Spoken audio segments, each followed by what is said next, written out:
Imagine a woman who was raised in an upper middle class family, not rich but comfortably well off. She married a man, and within 3 years walked in on him having sex with another woman. What does she do? She leaves this man. She divorces him and takes back her maiden name. That's not unusual, you say, until you realize that this woman was born in 1920 and this took place in 1940.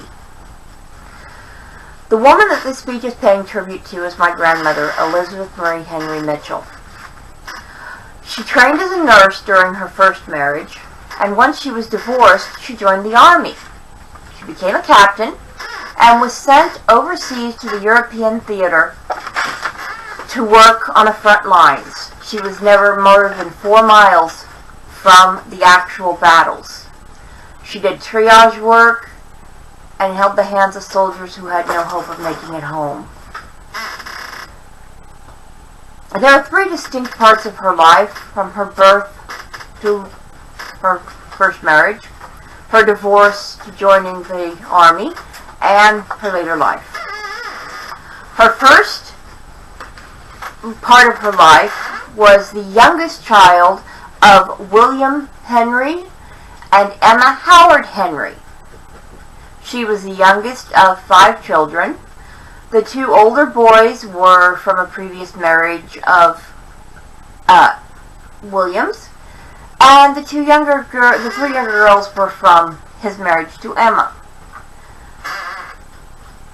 There was also a little boy born, but he died under very questionable situations. Her first marriage was arranged by her mother. 3 years later, when she walked in on him, her family didn't like the fact that she left him, though her father supported her till his dying day. She decided to join the army after visiting her brother, who had opened a bar in Hawaii and had been part of the Seabees, and who had picked up body parts off the beaches to bury in community graves. During her time in the European theater, she met a brash British pilot from the RAF named Tony Comstock. And despite the well-known moralities of the day, she became pregnant with his child out of wedlock. In 1944, she was given a medical but honorable discharge because of the pregnancy and married Mr. Comstock despite his family's disapproval. Unfortunately, a few weeks later, he was killed in one of the last battles of World War II when his plane was shot down. And due to all the shocks and changes, she lost the child. At that point, she came back to the United States. She never intended to marry. She sang in a band. It was very popular and had a great following in certain parts of the country. Widely known as the beautiful voice and the head of the band, she had a lot going for her. But to put distance between herself and nursing, she chose to work in other fields.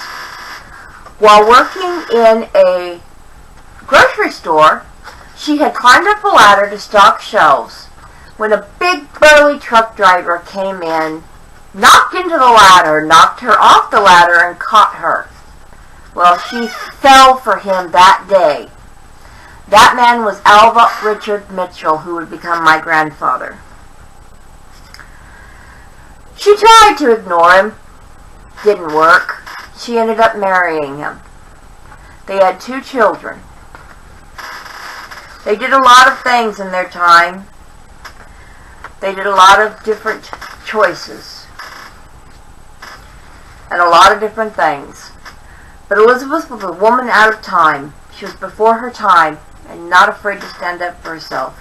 She lived life to the fullest, danced like no one was watching, and never said no to an adventure. She was my grandmother, Elizabeth Marie Henry Mitchell.